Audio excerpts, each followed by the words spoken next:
Our lesson today is on violence to settle disputes, but first a note on the gospel.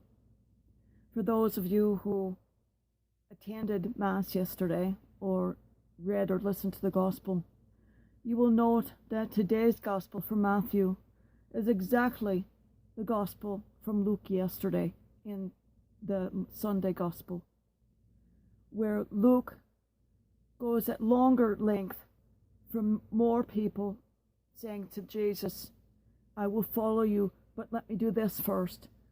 Lord, I will follow you, but let me do that first. And then Jesus ends with, if you put other things before following God, you're not set, you're not ready for the kingdom of God. Because when you are called, you must go. Whereas in Matthew's Bible, he just says, ends with, follow me and let the dead bury the dead. That is the second response in Luke's gospel.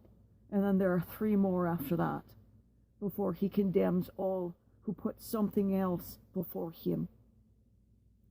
On to today's reflection. I've written it short, but then I'll expand on it as I talk. It is important to teach children that violence is a fruitless approach to solving problems. Also, any time you teach a child that in their anger, when they strike out, that they can get anything for it, they will remember that. Even if they don't strike out again for a year or two, they remember, when I hit, I get something. So maybe it's 3 or 4 years later, they might hit again, and that's how they get rid of the bully. Because by hitting the bully, they might get put out of school, but so does the bully. But they also learn by hitting, they get out of school. They then learn hitting gives them a benefit. Taking children out of school for violence is not the answer. You actually must keep them in school, but not in the classroom. Keeping them in school gives them no indirect benefit for the violence, because by taking them out, they get to stay off. Yeah, the parents are supposed to watch them. Do you want to know what occurrence that takes? 0. I used to work in juvenile justice. The use of violence and force inevitably entails unanticipated consequences and rarely any solution. The juvenile justice system in the United States and in Britain and most of Europe is a great big holy joke. When you don't provide a consequence, a great big consequence immediately to a small brain, there is no consequence. This is something every researcher knows. The consequence must follow immediately upon the act.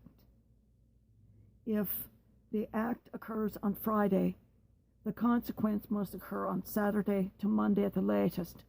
If it occurs 6 months on, there is no relationship between the consequence and the act.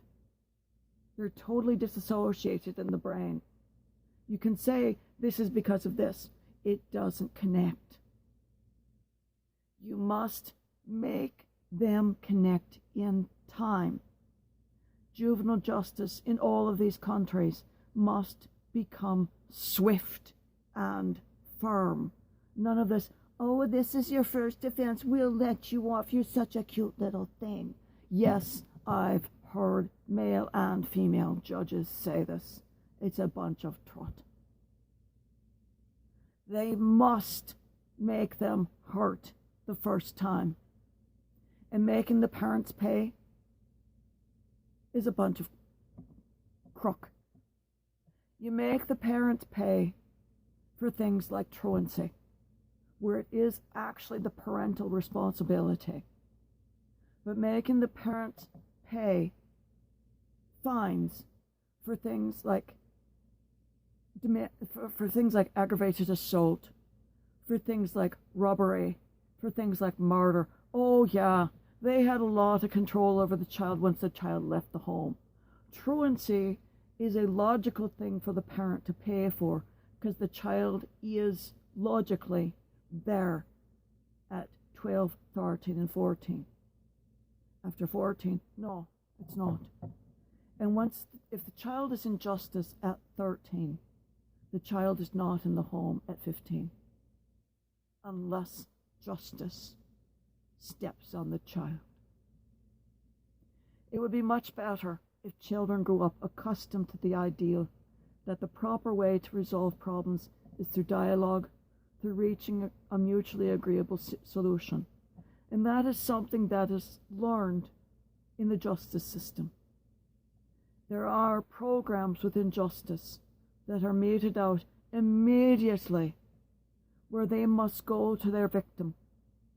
They must hear their victim's statement, and they can't be looking around like this. I don't want to listen. See, I've dealt with adolescents. But they're held in place to look the person in the eye as the victim says, "This is what you did to me." They're even brought to hospital in cuffs, in chains, with a deputy on either shoulder to see the body, to watch an autopsy, because that is how you make them see the cause of what they have done. That is immediate justice. Or you put them in a very special cell in the adult prison where no one can touch them, but they can hear it. They can see their future. If all you remember the program Scared Straight, it worked. It worked very well. There was none of this cocky, hey, I'm a cool, yeah, wearing my colors, yeah. There was none of that crap on the way out. They pissed themselves while they were in there. That taught them how to start speaking, because that was part of therapy. With the mutually agreeable solutions, that is where you sit down with the victim, and the victim says, "This is what I think I need. This is what I would want, but this is what I need." And that is where the actor says, "I did this because I was bored.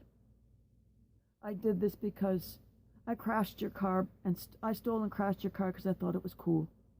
What do you think now? I think it was pretty stupid. Your choice is going to 2 years in a boot camp, or going and doing this and working for the person." And oftentimes what they do is they get on a work crew and they work for the person. And it works. It teaches them no violence. It teaches them not to hit. It teaches them immediately, do not do this. But children must be taught at home at the beginning. Do not touch. Do not hit. Do not slap. Do not punch. Ever. If there's domestic violence in the home, that must stop. As soon as the child is born, that must stop. And that means you must stop.